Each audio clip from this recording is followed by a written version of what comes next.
नए एपिसोड में आपका स्वागत है। आप देख रहे हैं प्रेस बिहार और मैं हूं आपके साथ आनंदमयी। भारत का संविधान भारत में अछूतों के सामाजिक बदलाव और उनकी आर्थिक उद्धार का एक दस्तावेज है। द्वितीय विश्व युद्ध के बाद भारत की नई राजनीतिक वास्तविकताओं को ध्यान में रखते हुए अंबेडकर ने उच्चतम लोकतांत्रिक निर्णय लेकर अनुसूचित जातियों के हितों की रक्षा के प्रयास के लिए संविधान सभा में जाने का निर्णय ले लिया। उन्होंने अपने पहले भाषण में पंडित जवाहरलाल नेहरू के प्रवचन का एक उल्लेखनीय आलोचनात्मक विश्लेषण किया, जिस पर बाद में संविधान सभा के उद्देश्यों के मद्देनजर मुख्य संकल्प को स्थानांतरित किया गया। अंबेडकर की भाषण शैली संवैधानिक दक्षता, मध्यम दृष्टिकोण और राष्ट्रवादी दृष्टिकोण ने संविधान सभा के सदस्यों को बहुत प्रभावित किया। संविधान तैयार करने के लिए उन्हें जल्द ही 7 सदस्यीय मसौदा समिति का सदस्य नियुक्त किया गया और उसके बाद उसके अध्यक्ष का पद सौंप दिया गया। अनुसूचित जातियों की भावनाओं को शांत करने के लिए किसी भी रियायत का कार्य नहीं था कि संविधान बनाने के लिए उसके निर्माण समिति में यह सर्वोच्च स्थान अंबेडकर को दिया गया था। भारत का संविधान तैयार करने के लिए शानदार कार्य को संभालने के लिए उनकी असाधारण क्षमता को छात्रवृत्ति की वास्तविक प्रशंसा में दिया गया था। अंबेडकर ने स्वतंत्र भारत के संविधान के प्रमुख वास्तुकार की भूमिका निभाई। उन्हें 2 अन्य आर्किटेक्ट अर्थात पंडित नेहरू और सरदार पटेल, जिन्होंने बुनियादी सिद्धांतों, प्रावधानों और संविधान के उद्देश्यों को अवधारणा प्रदान की, रूपरेखा प्रदान की, कई मुद्दों पर सलाह दी और निर्देशित किया। यह अंबेडकर के लिए सर्वोच्च उपलब्धि और काफी खुशी का क्षण था जब निर्देशक सिद्धांतों और मौलिक अधिकारों के संकल्प संविधान सभा द्वारा अपनाए गए। संविधान के अनुच्छेद 15 घोषित करते हैं कि राज्य किसी भी नागरिक के खिलाफ उसके धर्म, जाति, लिंग, जन्म, स्थान या उनमें से किसी भी आधार पर भेदभाव नहीं करेगा।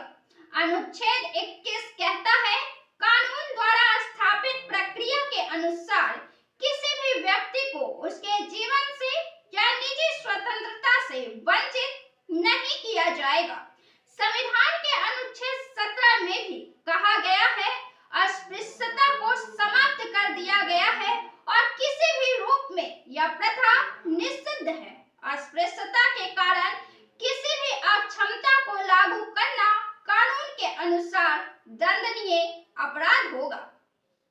यह अछूतों द्वारा स्वतंत्रता के कानूनी अधिकारों का एक चार्टर जैसा था। यह अछूतों के लिए था, एक चार्टर जैसा था। संविधान को लागू किए जाने के बाद संविधान सभा के एक अनुसूचित जाति के सदस्य अंबेडकर ने यह देखा, यह महसूस किया, यह भाग्य की एक विडंबना है कि वह व्यक्ति जो एक स्कूल से दूसरे में चला गया था, जिसे कक्षा के बाहर ही रखकर अध्ययन करने के लिए मजबूर किया गया था, उसे स्वतंत्र भारत के संविधान के गठन के लिए महान काम सौंपा गया है।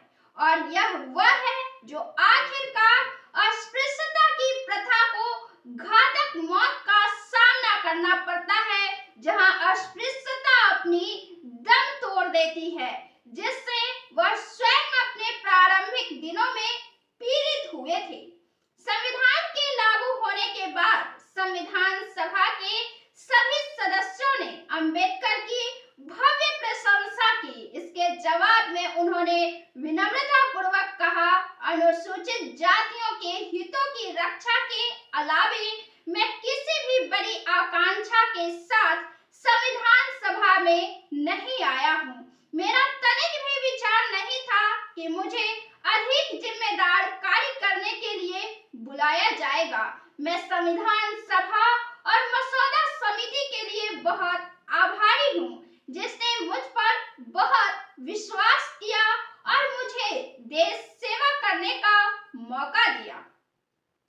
अंबेडकर के अनुसार अस्पृश्यता को समाप्त करने की समस्या भारतीय समाज के बुनियादी सामाजिक आर्थिक पुनर्निर्माण की समस्या से जुड़ी हुई थी।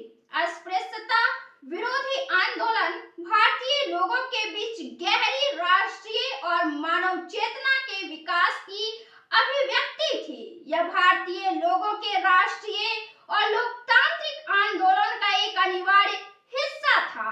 अछूत ज्यादातर भूमिहीन श्रमिक अर्धसैनिक थे या वह बड़ी श्रेणी थी जो व्यवसायों में लगे थे। वे दो प्रकार से पीड़ित थे, आर्थिक और सामाजिक। उनकी सामाजिक स्थिति ने उनके आर्थिक शोषण को बढ़ाया और उनकी दयनीय आर्थिक स्थितियां उनकी स्थिति को स्थिर करने की प्रवृत्ति थी।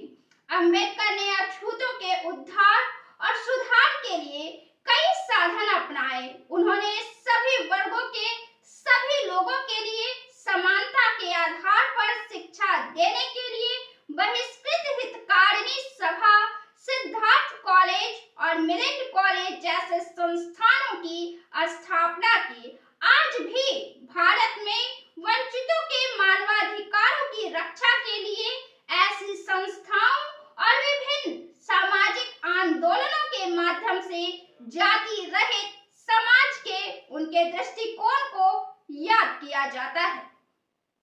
इस वीडियो में इतना ही। अगले वीडियो में हम जानेंगे अंबेडकर और बुद्ध